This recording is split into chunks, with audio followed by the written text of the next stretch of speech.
उनके द्वारा संपादित किए गए हैं।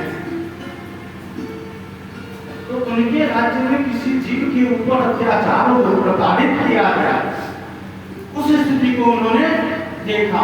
दूर से ही आवाज लगाए, मेरे दोस्त रुको। राजा की आवाज उस व्यक्ति के कान तक गई, पीछे मुड़कर देखा, उसे ढूंढने को गाते हुए और दूसरी तरफ राजा है तर्कस से बाण निकाले और धनुष की प्रत्यंचा कर चढ़ा रहे हैं। उस दुष्ट व्यक्ति की दशा थर-थर कांपने लगा, भय से नजदीक आते हैं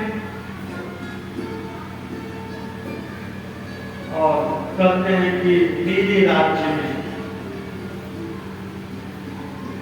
तुम्हारे जैसे इस दुष्ट का प्रवेश कैसे हुआ? तुम कौन हो जो मेरे राज्य में गाय और इस बछड़े को पड़ता है? अचानक दृष्टि नजर गाय और गाय डर के मारे कांप रही थी। गाय की आंखों से झरझर आंसू अश्रुधार बह रहे थे। बछड़े की तरफ देखा, बहुत आश्चर्य हुआ। बछड़ा एक पैर है, तीन टांगे बछड़े की टूटी हुई, एक पैर पर बछड़ा था। वो माता से कहा कि आप रहिए, आप भय धारण कीजिए, मैं निवारण करता हूं। और बछड़े से पूछा, हे श्री नंदन, आपकी यह दशा कैसे की? आप कौन हैं? कृपया अपना परिचय दीजिए।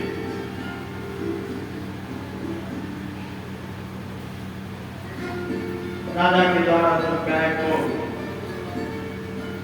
निश्चिंत रहने हेतु कहा गया, गाय संतुलित होती है और राजा का कोप उस व्यक्ति के प्रति, उस दुष्ट के प्रति काफी बढ़ता है। अब वह व्यक्ति जो है राजा के चरणों में गिर जाता है, लौटने लगता है, महाराज घोर अपराध हुआ। अब ऐसी गलती करने की बात मैं सोचूंगा, क्षमा कर दीजिए, क्षमा कर दीजिए, क्षमा कर दीजिए। दादा ने कहा, ठीक है उठो, अब बताओ परिचय दो, कौन हो? गाय माता से पूछते हैं तो गाय माता कहती हैं कि हे राजन, मैं पृथ्वी धरती और वर्तमान परिस्थिति के कारण, वर्तमान जो परिस्थिति है उस परिस्थिति में जो मेरे ऊपर अत्याचार हो रहा है, उस अत्याचार को मैं सहन नहीं कर पा रहा हूं। मैं उसे सहन करने की क्षमता नहीं करती है, जिस कारण मेरी आंखों से अश्रुधारा प्रवाहित। उस बछड़ा के द्वारा इसके तीन टांग टूटे हुए थे, वह बछड़ा धर्म था। जबकि धर्म के चार स्तंभ होते हैं और चार स्तंभ में से कलयुग आते आते तीन स्तंभ की समाप्ति हो गई। एक ही मात्र स्तंभ बचा हुआ है जिसके बल पर धर्म टिका। ये चार स्तंभ, चार चरण सतयुग में था।